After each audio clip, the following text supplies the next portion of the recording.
လိတရဏေနသဟပိစတိလံဓမ္မံယာစာမိအနုဂံကတဝါသီလံဒေထမေဘန္တိဒုတိယံပိ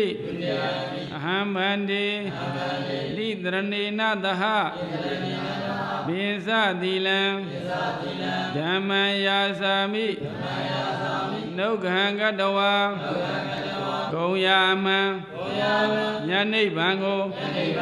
ဝဟံဝဟံတော်စေရနာထွန်းပြောင်းအလင်းရောင်ဖြင့်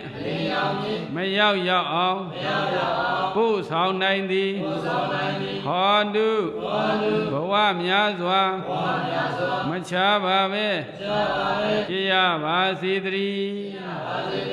အပမဒေနမမေ့မလျောမပေါ်မစာကောင်းမသောတတိကောင်းမသောတမ္ပင်တရားနှင့်သံပါတိထသီလသမာဓိပညာသိက္ခာသုံးပါးတို့ကိုနေညာမချတိုးပွားအောင်ကြိုးစားအားထုတ်နိုင်ကြစေကုန်ရာတည်း